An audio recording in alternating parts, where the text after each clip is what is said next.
Hello everyone. Last lecture में हम लोगों ने सेक्शन 5 को डिस्कस किया था, जिसमें हम लोगों ने रेलेवेंसी और एडमिसिबिलिटी को डिस्कस किया था। अब हम लोग इस लेक्चर में बात करेंगे सेक्शन 6 की। सेक्शन 6 जिसको हम लोग कहते हैं relevancy of fact forming part of same transaction. से हम लोग पार्ट ऑफ सेम ट्रांजेक्शन के नाम से भी जानते हैं, fact forming part of same transaction. तो पहले हम लोग सेक्शन 6 को समझते हैं कि सेक्शन 6 क्या कहता है। फिर इसमें जो रेस जस्टे का कॉन्सेप्ट आता है तो हम लोग देखेंगे रेस जस्टे। तो पहले हम लोग सेक्शन 6 को बेसिकली समझते हैं कि सेक्शन 6 क्या है। तो सेक्शन 6 बात करता है relevancy of fact forming part of same transaction. ये जो फैक्ट हैं ये फॉर्म करते हैं सेम ट्रांजेक्शन को। तो fact which which through not in issue, fact जो कि खुद में इशू में नहीं है, are so connected with a fact in issue, वो कनेक्ट होते हैं किसी फैक्ट इन इशू से as to form part of same transaction. वो फॉर्म करते हैं part of same transaction are relevant whether they occurred at same time same place और different times and places. तो अब इसको इन जनरल समझते हैं कि क्या होता है। जैसे कोई फैक्ट है, तो ये फैक्ट है और इस ये कोई फैक्ट है, ये अपने आप में इशू में नहीं है, ये अपने आप में इशू में नहीं है। तो एग्जांपल यहाँ पे लेते हैं, जैसे ए है और यहाँ पे बी है। ए ने बी के ऊपर असॉल्ट करने की कोशिश की, मारने का मारने उसको मारना चाहा, ए ने बी को मारना चाहिए या उसको ग्रीवियस हर्ट कॉज किया। अब जब ये ग्रीवियस हर्ट कॉज कर रहा था तभी वहाँ पे सी पहुँच जाता है। तो सी अब जा रहा था, वो देख के रुक करके देखने लगा। तो यहाँ पे जो सी है वो सी का देखना अपने आप में किसी फैक्ट एंड इशू का पार्ट नहीं है। सी जो भी रुका उसका वो रुकना किसी भी मतलब कि फैक्ट इन इशू का हिस्सा नहीं है। तो fact which through not in issue, ऐसा फैक्ट जो इशू में नहीं है, are so connected with a fact in issue. But ये रुक के देखा तो ये इस फैक्ट इन इशू से कनेक्ट हो गया।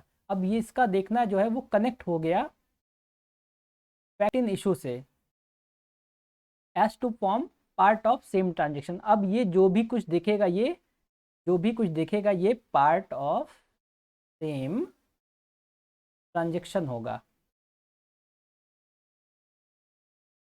ये जो पार्ट देखा है इसने वो क्या होगा, वो रेलेवेंट होगा। अब ये रेलेवेंट होगा whether they occurred at same time same place, चाहे ये इसी जिस जगह हुआ उसी टाइम सेम प्लेस पे हुआ हो तो भी, और डिफरेंट टाइम और डिफरेंट प्लेसेस पे हुआ तो भी वो रेलेवेंट होगा। तो इन सिंपल अगर हम लोग समझते हैं कि कोई भी चीज़ जो कि part of same transaction form करती है, तो part of same transaction.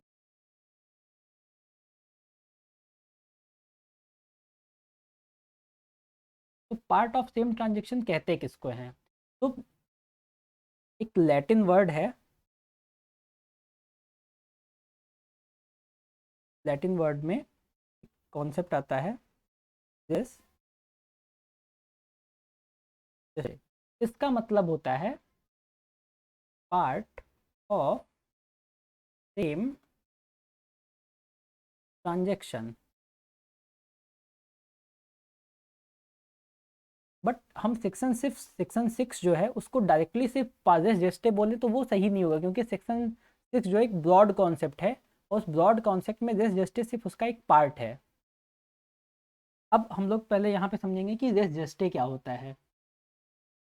What is race?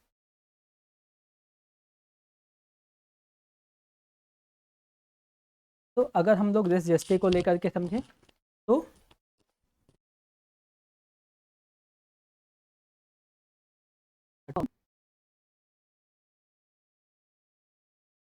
Race में भी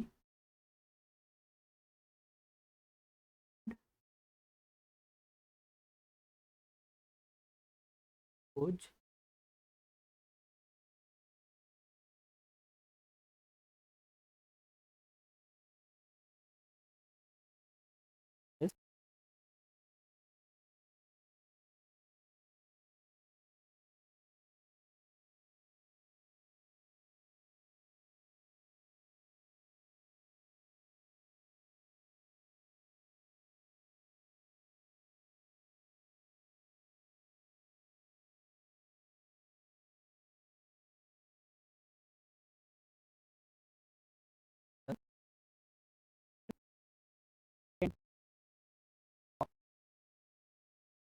particular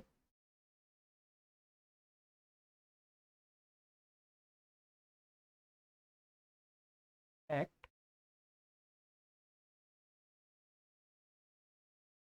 which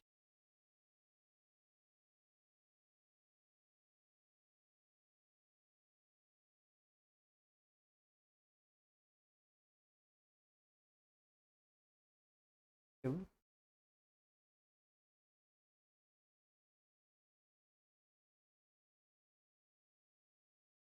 the term just may be defined as those circumstances, means ऐसे circumstances, those circumstances which are automatic, जो कि automatic होते हैं, एंड अंडर साइंड इंसिडेंट, जो कि under signed incident होते हैं of a particular litigated act, कोई भी पर्टिकुलर लिटिगेट में ऑटोमेटिक हो जाते हैं, एंड विच आर एडमिसिबल, वो एडमिसिबल होते हैं when the illustrative of such act, जब उस एक्ट को कम्प्लीटली देखा जाता है तो वो उस एक्ट को एज ए उससे जुड़ जाते हैं। इसको कहते हैं part of same transaction. Same transaction कैसे, कि इसको आप एग्जाम्पल से समझते हैं। इसमें जो सबसे बेसिक एग्जांपल होते हैं, बेसिक एग्जांपल है वो ये है कि एक आदमी है ए, ये मॉर्निंग में वॉक पे जाता है, मॉर्निंग में निकलता है 5 o'clock के अकॉर्डिंग अराउंड में वो निकलते हैं वॉक पे। वॉक पे जैसे ही वो जाते हैं तो ये रोड रहती है, रोड यहाँ पे टर्न हुई रहती है, तो ये जैसे ही यहाँ पे रहते हैं, यहाँ से जाते रहते हैं, तभी इन्हें बगल से दिखता है कि एक गाड़ी बहुत फुल स्पीड में काफ़ी तेज़ी से इनके बगल से एक कार गुजरती है। तो ये देखते हैं, फिर उसके बाद से उस टाइम बस ये कार को गुजरते देखते हैं। आगे ये थोड़ा सा आगे बढ़ते हैं तो देखते हैं इस प्लेस पे एक आदमी का एक्सीडेंट हुआ रहता है। तो यहाँ पे इन्होंने एक्सीडेंट हुआ रहता है और वो देखते हैं कि वो रोड के बीचों बीच में पड़ा रहता है, उसके बॉडी से पूरा ब्लड निकल रहा होता है। तो उस केस में इन्होंने जो भी देखा, कि जिन्होंने एक्सीडेंट को तो होते हुए नहीं देखा, जो एक्सीडेंट हुआ उन्होंने इस एक्सीडेंट को होते हुए नहीं देखा, बट इन्होंने उस कार को पास से जाते हुए देखा। तो इन्होंने अब जो भी कुछ देखा कि इसका पार्ट ऑफ सेम ट्रांजेक्शन में आएगा, और इस पार्ट से ये प्रिज्यूम किया जा सकता है, यहाँ पे ये प्रिज्यूम किया जाएगा कि जो कार है इसने ही इस पर्सन का एक्सीडेंट कॉज किया है। तो यहाँ पे पर्सनली किसी पर्सन ने देखा नहीं है, यहाँ पे बस उन्होंने कार को जाते हुए देखा फुल स्पीड में, उससे एक प्रिजम्पशन ड्रॉ किया जिससे ये एक्सीडेंट ही इस कार ने ही एक्सीडेंट किया है। अब हम लोग अगर इसको जोड़ते हैं इस फैक्ट, इस एग्जांपल को, तो fact which through not in issue, ऐसे फैक्ट जो इशू में नहीं होते हैं, आर सो कनेक्टेड, वो कनेक्ट होते हैं किसी फैक्ट इन इशू से। तो उस आदमी का वॉक पे जाना, इस पर्सन का वॉक पे जाना, ये अपने आप में कोई ऐसा फैक्ट इन इशू नहीं था। ये एक फैक्ट है कि कोई पर्सन वॉक पे जा रहा है, बट बहुत सारे लोग जाते हैं, बट ये अपने आप में कोई फैक्ट इन इशू नहीं है। लेकिन ये also connected with a fact in issue, ये इस फैक्ट इन इशू से कनेक्ट कर रहा है, और कनेक्ट करके जो पार्ट ऑफ सेम ट्रांजेक्शन, अब ये सेम ट्रांजेक्शन मतलब कि इस गाड़ी से इस यहाँ पे एक्सीडेंट होना, इस गाड़ी का बहुत तेज़ी से गुजरना, ये दोनों एक सेम ट्रांजेक्शन को फॉर्म कर रहे हैं, जिससे पता चल रहा है कि ये चीज़ें एक प्रिजम्पशन लेके आती हैं कि इस बाइक को, इस गाड़ी को जो भी चला रहा होगा उसी ने एक्सीडेंट किया है, weather they occurred at the same, चाहे वो सेम टाइम पे हुई हो, चाहे वो सेम प्लेस पे हुई हो, चाहे वो डिफरेंट टाइम पे हुई हो, चाहे वो डिफरेंट प्लेसेस पे हुई हो, ये पूरे पार्ट ऑफ सेम ट्रांजेक्शन में आएगा। फिर इसमें अगर हम लोग देखें कि क्या प्रिंसिपल्स हैं, किस प्रिंसिपल्स को पे ले करके इस चीज़ को डिफाइन किया गया है कि वो चेक करने के लिए क्या क्या प्रिंसिपल हैं, तो प्रिंसिपल क्या क्या होंगे, या जिसको हम कहते हैं कंडीशन क्या क्या होंगी रजिस्टर के लिए। तो क्या क्या कंडीशंस हो सकती हैं, पहली कंडीशन होगी on and simultaneous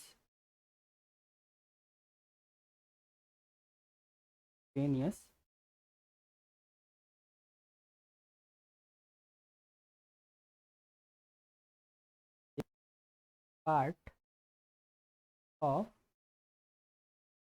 transaction। Spontaneous होना चाहिए एक्ट, और सिमुल्टेनियस होना चाहिए utterance is a part of such transaction, उस ट्रांजेक्शन का पार्ट बनेगी जो कि उससे जुड़ता है और वो उसी के दौरान हुआ होना चाहिए। दूसरा क्या आता है, स्टेटमेंट मेड आइदर ड्यूरिंग और immediately बिफोर या आफ्टर इट्स ऑकरेंस। समझने के लिए एक इलस्ट्रेशन लेते हैं। एक पर्सन है ए, एक इसकी वाइफ है बी। ये इस पे को मारने के लिए इस पे अटैक करता है, और इस पे जब ये अटैक करता है तो ये अपने घर से चिल्लाते हुए, क्राई करते हुए, चिल्लाते हुए भागती है कि मेरा हस्बैंड मुझे मारने वाला है, मेरा हस्बैंड मुझे मारने वाला है। और ये यहाँ पे 2-3 लोग रहते हैं जो इसकी बात को सुनते हैं। ये चिल्लाते हुए जाती है कि मुझे बचाओ, मेरा हस्बैंड मुझे मार देगा। अब इस कंडीशन में इस वोमेन ने जो भी किया, और आगे ये जा रही थी, पीछे से इसके हस्बैंड ने इससे एक्सीडेंट कॉज किया और इसकी डेथ हो गई, या इसे बुलेट से बंदूक से मार दिया जिससे इसकी डेथ कॉज हो गई। तो इन 3 पर्सन्स ने, यहाँ पे 3 लोग थे, तीनों ने इस जो भी सुना इसने बोला वो पार्ट ऑफ सेम ट्रांजेक्शन हो जाएगा। सेम ट्रांजेक्शन के बाद इसका एक और इसेंशियल एलिमेंट है थर्ड। ये कहता है ए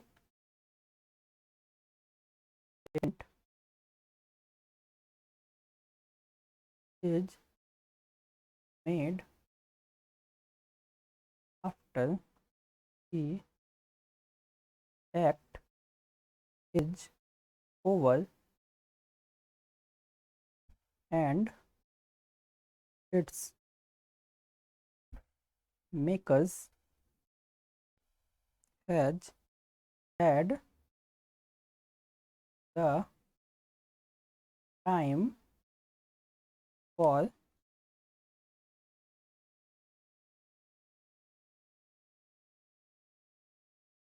reflection and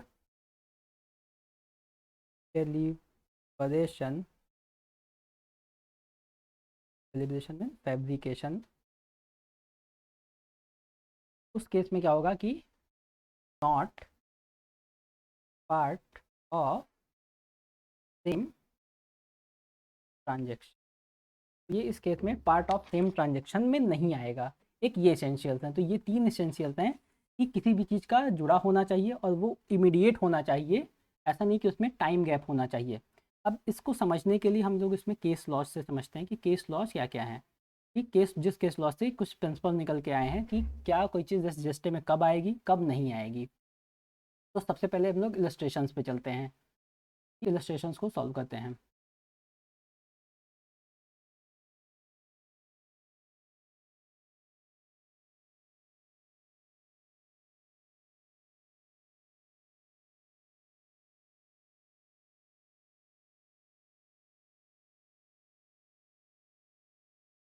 तो पहला इलस्ट्रेशन कहता है A is accused of the murder of B by beating him. A जो है वो बी का मर्डर का एक्यूज्ड है, उसको मारता है बीट करके। Whatever was said by A और डन बाई ए, तो जो भी कुछ ए के द्वारा और तो कहा गया और किया गया, डन बाई ए और बी, मतलब ए और बी ने जो भी कुछ किया, और by the end by standards at the beating और शॉर्टली बिफोर और after it was part of the same transaction is relevant fact. मतलब कि ए है और ए ने बी को बीटा, ठीक है, उसका मार करके मर्डर कर दिया, किसी भी चीज़ से मारा।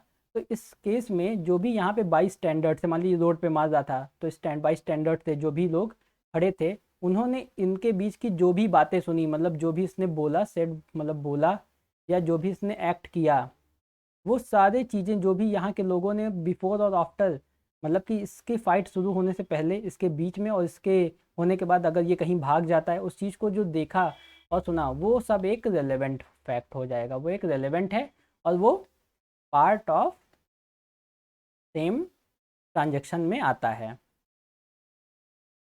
दूसरा इलस्ट्रेशन देखते हैं।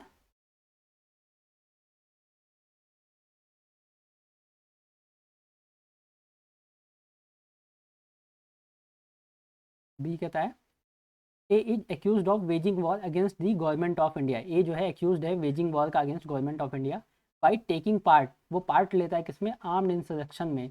ऐसे आर्म्ड इंसरेक्शन में वो पार्ट लेता है जहाँ पे प्रॉपर्टी को डिस्ट्रॉय किया जा रहा है, ट्रूप पे अटैक किया जा रहा है, और goals are broken and open, और चीज़ों को तोड़ा फोड़ा जा रहा है। The occurrence of these fact is relevant, ये सारी चीज़ों का जो अकरेंस है वो रेलिवेंट है।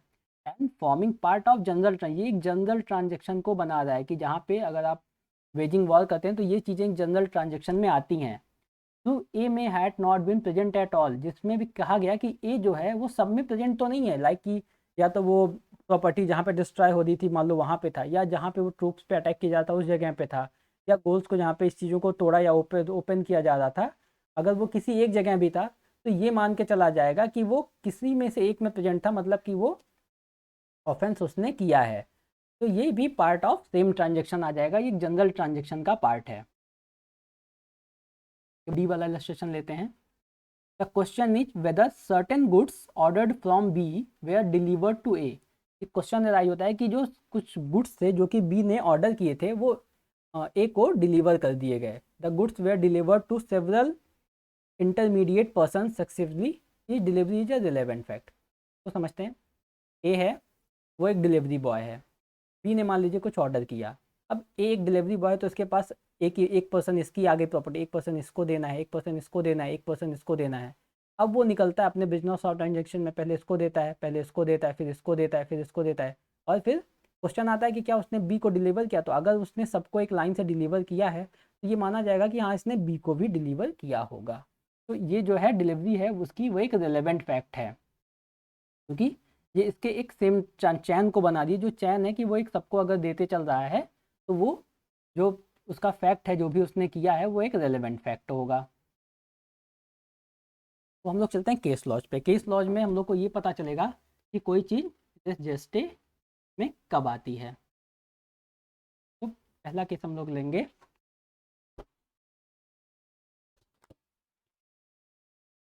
दी cow versus date of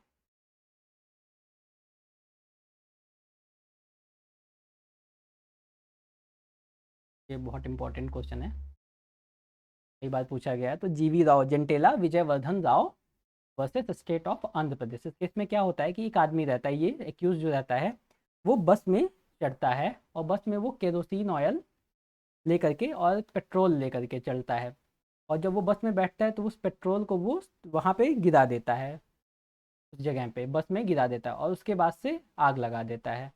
fire जब लगाता है तो उससे क्या होता है कि जो पैसेंजर्स बैठे रहते हैं उसमें से कुछ लोग की जल करके डेथ हो जाती है, और कुछ लोगों की काफ़ी ज़्यादा इंजरी आती है। तो उसमें जो विक्टिम्स होते हैं, विक्टिम्स ने हॉस्पिटल में रहते हैं।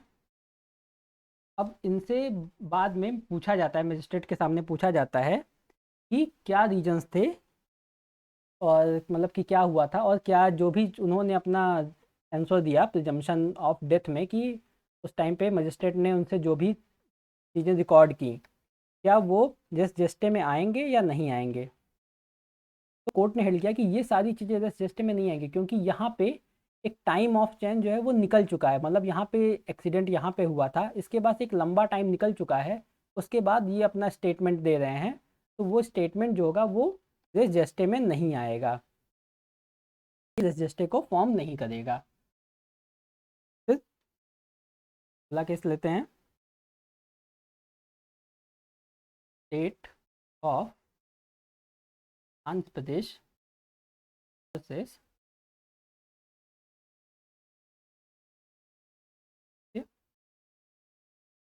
नारायण, सत्यनारायण का ये केस है। इसमें क्या था कि एक्यूज्ड है एक, तो इसने अपनी वाइफ को मार दिया था। तो इस वाइफ का जो फादर है, मतलब एक्यूज्ड का फादर इन लॉ, इसका जो फादर है ये लड़के के जो लड़का है बॉय के, इसके फादर को जा करके बताता है कि आपके बेटे ने, मतलब कि आपके बेटे ने मेरी बेटी को मार दिया है, ऐसा बताता है। और बाद में ये स्टेटमेंट जो रिकॉर्ड कर, जो अपना स्टेटमेंट होता है, इसको बाद में ये चीज़ रिकॉर्ड करता है। तो इसमें भी कोर्ट ने हेल्ड किया कि यहाँ पे एक टाइम जो है वो निकल चुका है, यहाँ पे टाइम एक काफ़ी निकल चुका है, इसलिए जो भी इसने बोला, जो भी इसके स्टेटमेंट थे, वो रेस जस्टे में नहीं आएंगे। क्योंकि रेस जस्टे के लिए सीधा सीधा जो रिक्वायरमेंट है कि आप, जैसे रेस जस्टे के लिए जो सीधा रिक्वायरमेंट है कि कोई भी चीज़ हो वो तुरंत होनी चाहिए, मतलब इमीडिएटली रिकॉर्ड किया जाना चाहिए। अगर वो इमीडिएटली रिकॉर्ड की जाती है एक चैन में, तो वो चीज़ जस्ट जस्टे में आएगी। लेकिन अगर उसमें डिले हो जाता है, डिले का मतलब कि इतना डिले हो जाता है कि कोई चीज़ को आप वहाँ पे फैब्रिकेशन कर सकते हो, फैब्रिकेशन कर सकते हो, या ऐसे मैटर्स में आप अपना अलग से माइंड यूज करके चीज़ों को, फैक्ट को डाल सकते हो। तो ऐसी चीज़ें जो हैं वो रेस जस्टे में नहीं आएंगे। Res gestae is just like impact, किसी चीज़ का इम्पैक्ट क्या होता है। तो रेस जस्टे को हम लोग ये भी कहते हैं, res gestae is a reaction. Res gestae जो थी वो रिएक्शन होती है to a situation. It is not a response. ये कोई रिस्पॉन्स नहीं होता है, ये एक रिएक्शन होता है कि जिस टाइम हुआ उस टाइम पे जो भी ऑफेंस हुआ उसका क्या रिएक्शन आता है, इसी को हम लोग रेस जस्टे कहते हैं। अब अगर इसमें और केस लेते हैं जो कि एक लीडिंग केस है, आर वर्सेस बेडिंगफील्ड। रिलेटेड हम लोगों ने इलस्ट्रेशन ऑलरेडी किया है। तो इसमें क्या होता है कि जो बेडिंगफील्ड होता है, ये अपनी वाइफ को गला काटने वाला होता है। उसकी वाइफ जो है वो चिल्लाती है, स्टेटमेंट होते हैं कि, मतलब वो सीधा कहती है कि मॉम, बेडिंगफील्ड मेरे साथ क्या कर रहा है, सी व्हाट बेडिंगफील्ड, ये बेडिंगफील्ड ने मेरे साथ क्या किया, mom see what Beddingfield with me. तो मतलब बेडिंगफील्ड ने इसका गला काट दिया था, तो ये चिल्ला के कहती है कि माँ देखो बेडिंगफील्ड ने मेरे साथ क्या किया है। अब ये जो स्टेटमेंट था, ऐसे तो ये दिस जस्टे में आना चाहिए, बट इस जजमेंट में कोर्ट ने इसको कहा कि ये जो इसका जो स्टेटमेंट था वो दिस जस्टे में नहीं आएगा। क्यों नहीं आएगा, उसके पीछे उन्होंने अपना लॉजिक दिया। जो जो भी चीज़ें यहाँ पे, जो भी घटना थी, मीन्स कि उसका जो गला कटना था, वो ट्रांजेक्शन जो था वो हो गया था, मतलब वो चीज़ें हो चुकी थी। इसलिए इस जजमेंट को काफ़ी क्रिटिसाइज भी किया गया है, क्रिटिसाइज किया गया इस जजमेंट को। तो ये जजमेंट में होता क्या है कि इस लड़की ने जो भी बोला उसको कोर्ट ये कहती है कि पार्ट ऑफ सेम ट्रांजेक्शन में नहीं आता, क्योंकि जो ट्रांजेक्शन है वो जब उसने बोला तो वो ट्रांजेक्शन कंप्लीट हो गया था। के बाद से एक और केस लेते हैं, आर वर्सेस क्रिस्टी, 1914 का। इसमें क्या हुआ कि एक लड़का था, तो उसका असॉल्ट हुआ। असॉल्ट के बाद वो अपने घर पे आया, अपने घर पे आया वो, और अपनी मॉम से उस असॉल्ट के बारे में पूरा डिस्कस करके बताया। लेटर डेट उसकी माँ ने सोचा कि अब इसको हम, इस चीज़ को हम रिपोर्ट कर देते हैं पुलिस में। रिपोर्ट करने के लिए वो जब जाते हैं, तो उन्होंने अपना जो भी स्टेटमेंट दिया, वो statement part of same transaction में ये नहीं आता है। कोर्ट ने कहा क्यों नहीं आता, क्योंकि यहाँ पे एक टाइम लैप्स हो गया, एक टाइम निकल चुका है इसके बीच में। वो पहले अपने घर आता है, घर पे आके अपनी माँ को बताता है, अपनी उसकी माँ फिर उसके अकॉर्डिंग में रिस्पॉन्ड करती हैं। तो यहाँ पे चांसेस हैं कि जो भी स्टेटमेंट है वो टेम्पर्ड हो सकता है, वहाँ पे टेम्पर्ड हो सकता है, टेम्पर उसमें किया जा सकता है। इसलिए इसको पार्ट ऑफ सेम ट्रांजेक्शन नहीं माना गया, इसलिए इसको नॉट रेस जस्टे में दिया जाता है। अगला एक केस आता है, again one of the most important case of section 6 versus Regina, queen भी कहते हैं, दटन वर्सेस क्वीन भी।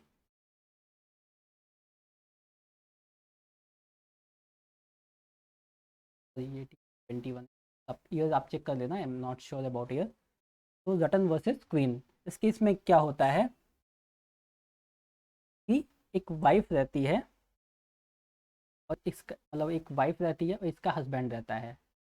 वाइफ पुलिस स्टेशन पे फ़ोन करती है और फ़ोन करने के बाद वहाँ पे बोलती है कि आ, जो मेरा हस्बैंड है, मतलब कि इसका जो हस्बैंड है वो उसे मारने वाला रहता है, कि आप जल्दी आ जाइए, मेरा हस्बैंड मुझे मारना चाहता है।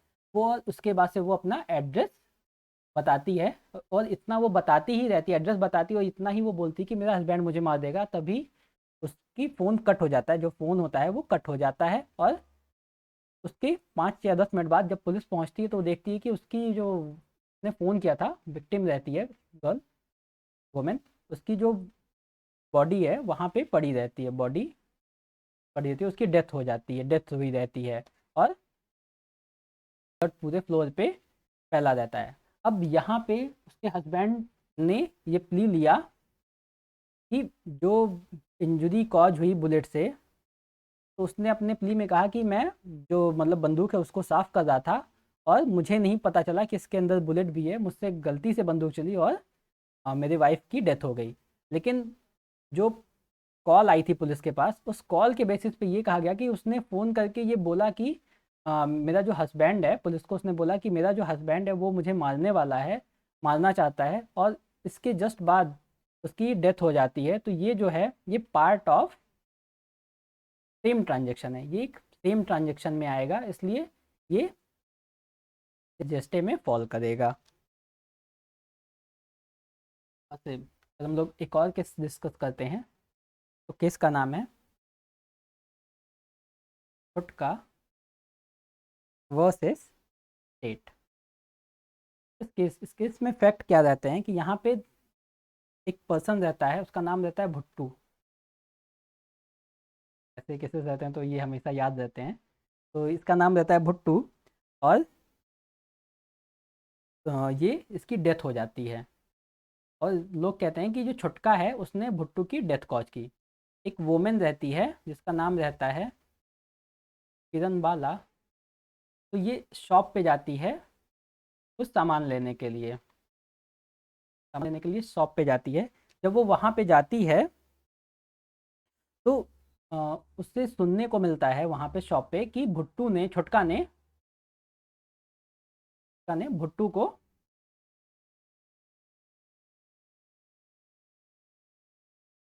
मार दिया है, ये उसको सुनने को मिलता है। अब ये इसने शॉप वालों से सुना, इसने डायरेक्टली देखा नहीं उस ऑफेंस को होते हुए, तो कोर्ट ये प्रिज्यूम करती है कि इसने जो डायरेक्टली नहीं देखा है ये एक हियर से एविडेंस है, और इस हियर से एविडेंस को एज अ रेस जेस्टे वो नहीं मानती है, क्योंकि उसने जो ऑफेंस है वो directly part of same transaction में नहीं आता है, क्योंकि इसने डायरेक्टली नहीं देखा था। तो इसको भी कहा जाता है कि ये रेस जेस्टे नहीं है। इसके बाद से एक हम लोग और लेंगे जो कि बहुत लीडिंग केस है इसका। इसका नाम है कन्वल दास वर्सेस स्टेट ऑफ बिहार। तो वर्सेस स्टेट ऑफ बिहार का ये केस है। इसका ईयर जो है वो है 1974 का। इसमें हुआ क्या, at the time of crime the cry of deceased, मतलब कि जो डिसीज्ड की जिस टाइम पे एक दो पर्सन थे, तो इसने इसको मार दिया, लाइक कि हस्बैंड था और ये वाइफ थी इसकी। तो जब ये हस्बैंड ने वाइफ को मारा तो उस टाइम पे इसके जो बच्चे थे वो बहुत ज़ोर से चिल्लाती है, इसके बच्चे जो को बहुत ज़ोर से चिल्लाते हैं जब वो उस इंसिडेंट को देखते हैं। और उस इंसिडेंट को देख के जो लोग आते हैं, और उस बच्चे ने जो भी बोला कि लाइक उसने सीधे कहा कि मेरे बाप ने मेरे माँ को मार दिया, लाइक कि ये बिहार का है तो लाइक कि मेरे बाप ने मेरी माँ को मार दिया। उस बच्चे ने जो भी कहा और जो भी वो चिल्ला रहा था उसको पार्ट ऑफ सेम ट्रांजेक्शन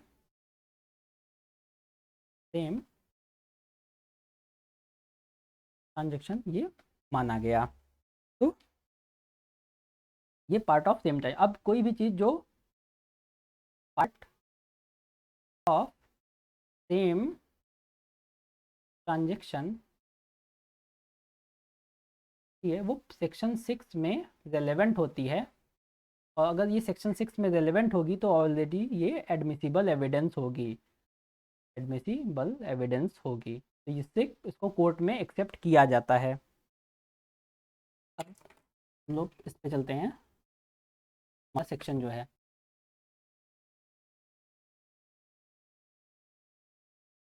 तो relevancy of fact forming part of same transaction. Same transaction का मतलब होता है कि वो जो भी ट्रांजेक्शन हो रहा है वो उससे डायरेक्टली जुड़ा होना चाहिए, वो उससे ऐड होना चाहिए, और वहाँ पे टाइम नहीं होना चाहिए, वहाँ पे इतना टाइम नहीं होना चाहिए कि वहाँ पे चीज़ों को अलग से फॉर्म किया जा सके। तो इसको हम लोग कहते हैं कि ये जो है वो बताए, यहाँ पे कोई टाइम जो है वो टाइम नहीं होना चाहिए, वहाँ पे उसके कॉन्सिक्वेंस में होना चाहिए कि लगातार, मतलब कि ऐसा नहीं कि वहाँ पे एक लंबा टाइम मिल गया और लंबे टाइम में लोगों ने चीज़ों को अपने अकॉर्डिंग जोड़ जोड़ दिया, तो वो नहीं होना चाहिए। जो सेक्शन 6 में रेस जेस्टे आता है, ऐसे ये सेक्शन 6 में कहीं डिफाइंड नहीं है, बट ये एक डॉक्ट्रिन है जो यूएस से आई है, सॉरी यूके से आई है, यूके के लॉ से आई है। वहाँ पे ये होता है कि अगर कोई भी चीज़ जो कि पार्ट ऑफ सेम ट्रांजेक्शन में आती है वो इंग्लिश लॉ के प्रिंसिपल में काउंट की जाती है। के बाद से अगर इसमें और कुछ हम पॉइंट्स को देखें रेस जेस्टे में, कंक्लूड करें अगर क्या होगा, तो जेस्टे जो होता है ये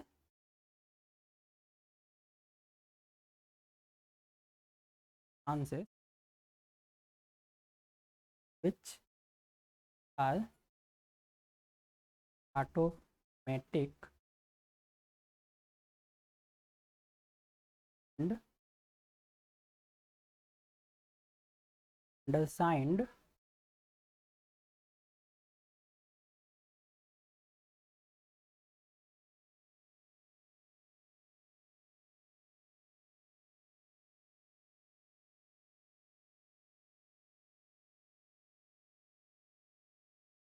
signed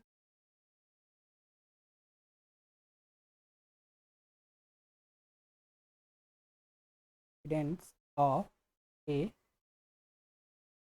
particular act। तो ऐसे एक्ट्स होते हैं जहाँ पे सर्कमस्टांसेस होते हैं वो ऑटोमेटिकली और under signed incident of a particular act होते हैं। तो हम लोगों ने ऑलरेडी डिस्कस किया कि यहाँ पे क्या होता है कि कोई भी चीज़ होती है वो उस सर्कमस्टांसेस से जुड़ जाती है।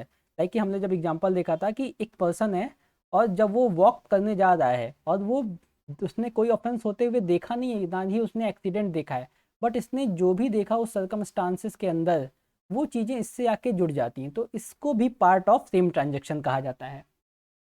पार्ट ऑफ सेम ट्रांजेक्शन और क्या हो सकता है, ऐसी बहुत सारी चीज़ें जो पार्ट ऑफ सेम ट्रांजेक्शन में आती हैं।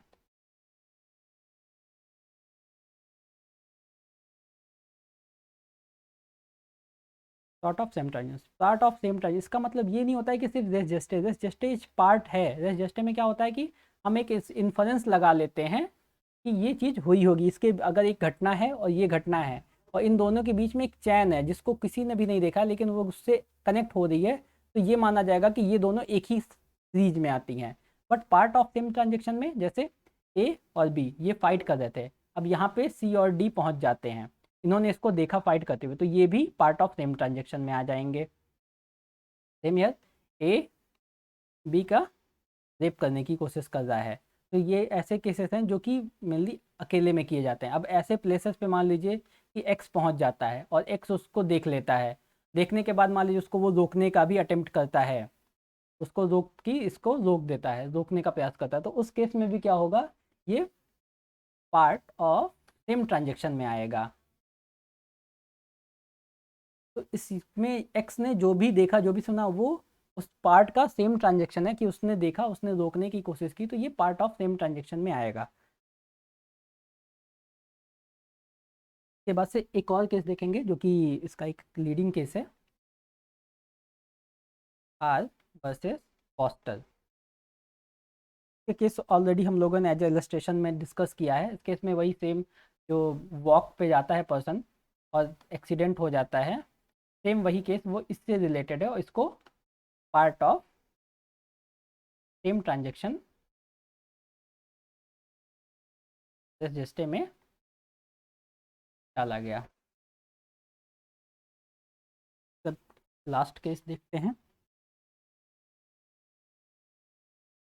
लास्ट केस अगर हम देखेंगे तो केस है उक्कल वर्सेस स्टेट ऑफ यूपी। इसमें क्या होता है,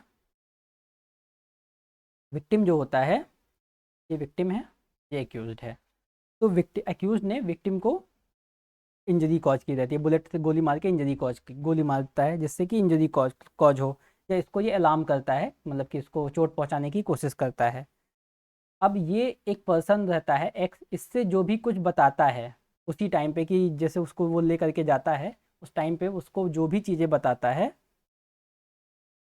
अब ये इसने जो भी कुछ बताया ये चीज़ें एडमिसिबल हो जाएंगी।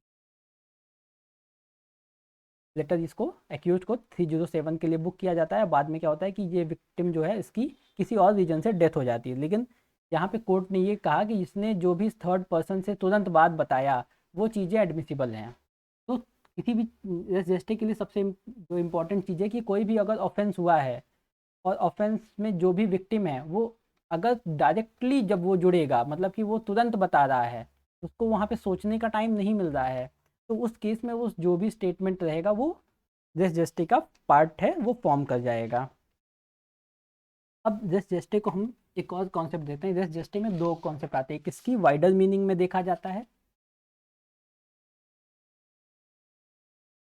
एक इसको देखा जाता है वाइडर मीनिंग में, और एक इसको देखा जाता है रिस्ट्रिक्टेड सेंस में। रिस्ट्रिक्टेड एक होता है इसका वाइडर सेंस। वाइडर सेंस क्या होता है, तो रिस्ट्रिक्टेड देखते हैं। रिस्ट्रिक्टेड में क्या होता है, रिस्ट्रिक्टेड का मतलब होता है it means world happening out of which the right और ability इन क्वेश्चन राइज। रिस्ट्रिक्टेड सेंस में इसका मतलब होता है it means words happening out of which the right and liability question arise. जहाँ पे कि वर्ल्ड में बहुत कुछ हो रहा है और उससे अगर राइट और लाइबिलिटी का क्वेश्चन अराइज होता है तो उसको हम रिस जेस्टे में डालेंगे। ये एक रिस्ट्रिक्टेड सेंस में इसकी बात की जाती है। लेकिन अगर हम बात करें कि वाइडर सेंस में क्या होता है, वाइडर सेंस में कहा जाता है it cover all the probative facts by which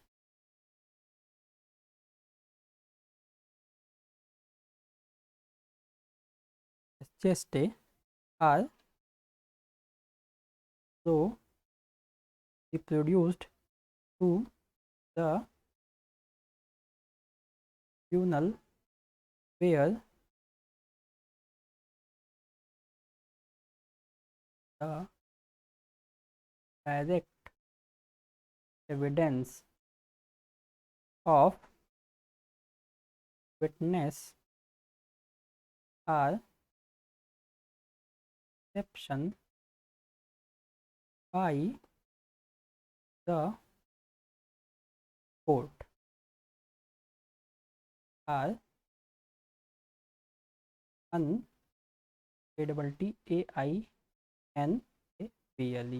unattainable।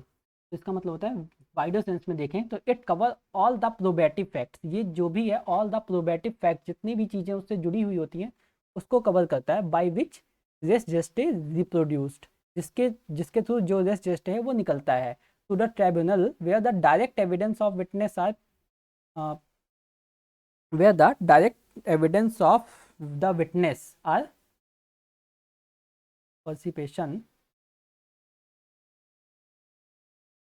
तो यहाँ पे जो भी परसेप्शन होता है बाय द कोर्ट, यहाँ पे कोर्ट है, आर अनअटेनेबल।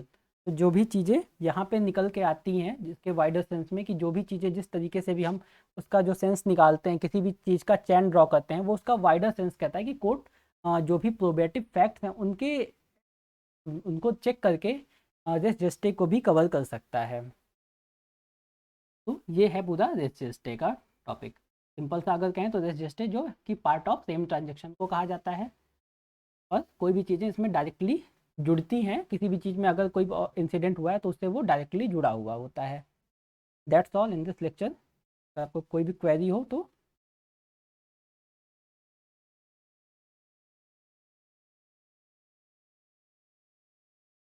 आप जो DC फॉर लाइफ पे कनेक्ट हो सकते हैं।